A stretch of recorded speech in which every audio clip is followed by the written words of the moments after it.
SSC 26 পরীক্ষার্থী, তোমাদেরকে আজকে দুইটা গদ্য থেকে যে প্রশ্নগুলো বলে দিব, এই প্রশ্নগুলোই কিন্তু সব বোর্ডে কমন আসবে।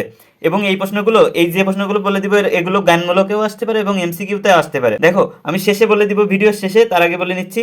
দেখো তোমরা যারা আমাদের কাছ থেকে স্পেশাল শিট সংগ্রহ করবে, তোমাদের স্পেশাল শিট কিন্তু রেডি প্রত্যেকটা সাবজেক্টের, তোমাদের সব সাবজেক্টের এসএসসি পরীক্ষার্থীদের জন্য এবং দাখিল পরীক্ষার্থীদের জন্য সব সাবজেক্টের শিট রেডি আমাদের। এই শিটগুলোতে দেখো কি কি আছে, আমি যদি তোমাকে বলি তাহলে ইংরেজি থেকে আছে কমপ্লিটিং স্টোরি লেখার সহজ ফরম্যাট, অর্থাৎ কমপ্লিটিং স্টোরি না বাদলেও কিভাবে লিখতে পারবে সেসব ফরম্যাট দেওয়া আছে, এবং সব টপিকের উপরে সংক্ষিপ্ত শর্টকাট টেকনিক অবলম্বন করে কিভাবে বেশি নম্বর পাওয়া যায় সেসব টেকনিক দেওয়া আছে। এবং এই শীটের ভিতরে আরও আছে বাংলা দ্বিতীয় থেকে 200 মতো এমসিকিউ, যেগুলো কমপ্লিট করলেই কিন্তু তার ভিতর থেকেই কমন পাবে। এবং গণিত থেকে আছে 40টা সৃজনশীল, যা যদি এই কয়দিনে তুমি কমপ্লিট করতে পারো, ওর ভিতর থেকেই কিন্তু তুমি কমন পেয়ে যাচ্ছ তোমার বোর্ডে। ঠিক আছে, তো তোমরা যারা আমাদের এই পিডিএফ সংগ্রহ করতে চাও তারা আমাদেরকে ইনবক্সে নক করো।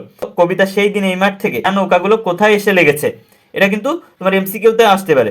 এরপর মাল্যবান গ্রন্থের লেখককে, লক্ষ্মী পেঁচার কণ্ঠে কি ধ্বনিত হয়, সেই দিন এই মাঠ কবিতায় বর্ণিত ফুলের নাম কি, এটা সব থেকে ইম্পর্টেন্ট। এটা কিন্তু এমসিকিউতেও আসতে পারে, আবার ক নম্বরেও আসতে পারে। ঠিক আছে, এবং কবিতা বৃষ্টি থেকে কবি ফখরুল আহমেদের কাব্য সৃষ্টির প্রেরণা কি ছিল, কিয়া কোথায় থাকে, এবং এবং বর্ষার সময় নদীর দুধারে কি দেখা যায়, এই কয়টা পড়লেই কিন্তু এর ভিতর থেকেই কিন্তু তুমি কমন পাবা।